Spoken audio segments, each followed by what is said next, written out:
Okay, it's 2020, so a new year and a new California Assembly bill that's dedicated to exempting classic cars from emissions testing here in the state of California. So we're going to go into this one. This one's AB220.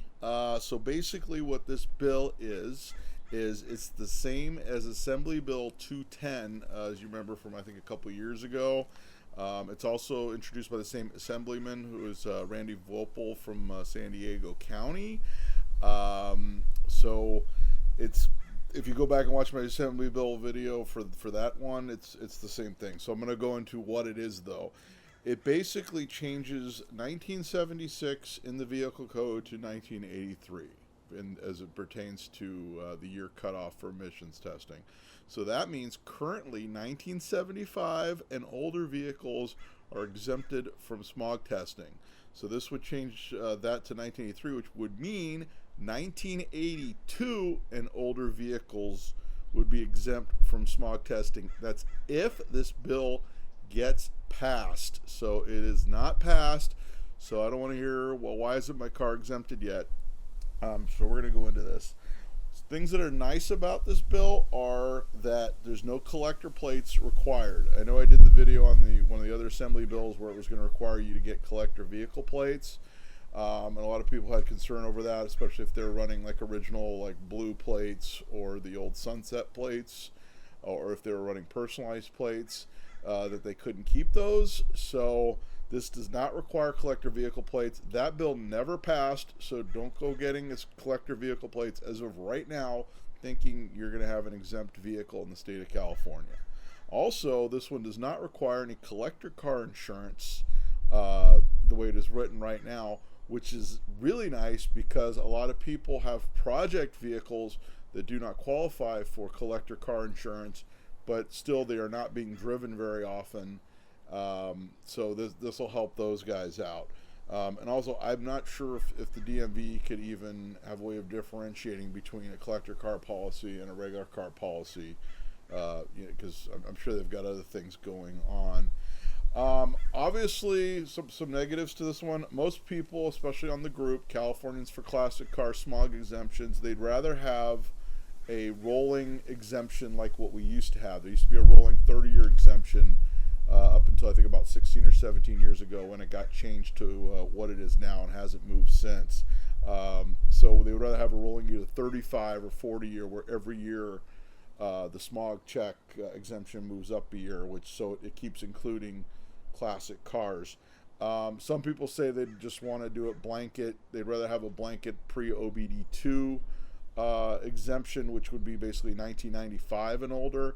I don't see them doing that, even though in most other states that still do smog testing, because I don't think even all the states do smog testing anymore, but the ones that do generally exempt pre-OBD2 because of the cost of maintaining the equipment to do the testing on the 1995 and older vehicles that don't have the plug-in under the dash.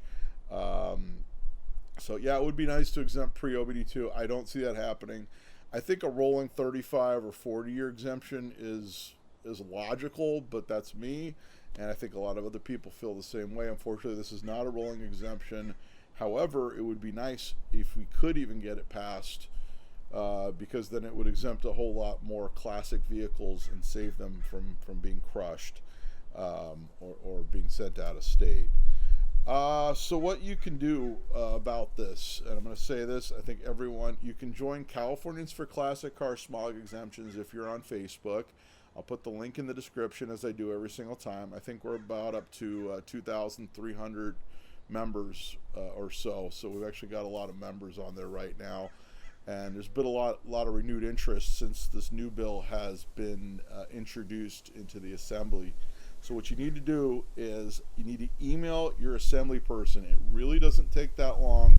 You can actually go to the California Assembly website, find your assembly person, and I think there's even a form. You could do it like a form and then just type in like a short message why you support this bill. And also you want to send it to the Transportation Committee, because they're the ones that are actually going to hear this bill, I think, before it goes to the full assembly. I believe that's how that works. Also, if you're the member of a car club, or if you work at a business that is somehow related to the classic car industry, whether it be parts, whether it be a repair shop where you work on a lot of classic cars, you want to get them as like an organization to send emails in support of this bill, because that does actually help as well as having individuals send messages to their local assembly persons and to the transportation committee. Of course, there is going to be a hearing. It's supposed to be, we hope, because the last few they never went into a hearing, and the bills kind of got killed because they never even got a chance to be voted on. But supposedly the hearing for this one's going to come up in February. Obviously, with everything going on in the world, I don't see them having, like, people actually being able to go down to the California Assembly this time due to concerns about the virus. If they are, I will let everyone know, but I don't see it happening. So the way to really submit your input would be to do the email. Or you can make a phone call as well. Do a phone call. Email's probably easier, and it's probably easier for them to sort through. I already talked about the group, so that's kind of where I'm at there. Points for the email. If you can't think of anything to say, just here's some points that I like to make about collector vehicles and classic cars. People of all cultures and races and genders and everything, very diverse group enjoys classic car. People of all backgrounds. So it really is an inclusive hobby, if you will. I mean, there's lowrider clubs, there's donk clubs, there's vintage Japanese clubs, all that sort of thing. Also, keeping them up is preserving the history of our country and of the world, and our vehicular history. And a lot of people take these cars to shows, and a lot of these shows are involved with many charities and things like that. Many businesses in the state of California support classic vehicles, whether it be parts businesses. A lot of the classic car parts distributors are in California. Also, a lot of companies that restore cars, a lot of companies that build hot rods, and these places obviously employ a lot of people in the state of California. So you want to kind of bring that up. And also, the majority of these vehicles we're talking about 1983. So that was a long time ago. Majority of these older vehicles are only used for weekend pleasure trips and for shows. So you definitely want to bring that up. I mean, obviously, anywhere you go, you drive on the freeways, you go out in town, you don't see a lot of these cars on the road. The majority of cars on the road are probably built in the last 10 years or so, maybe 10 or 15 years. Nothing that's 35, 40 years old.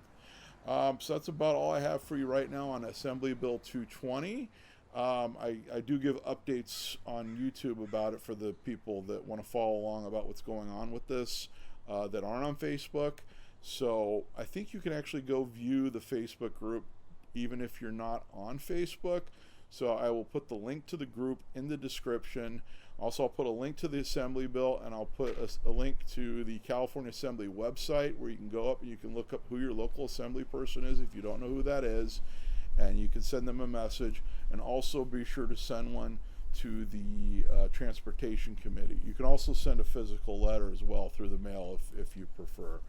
So that's what I have for you right now. I'm hoping I'll have more of an update in the near future, and until next time, I'll be seeing you.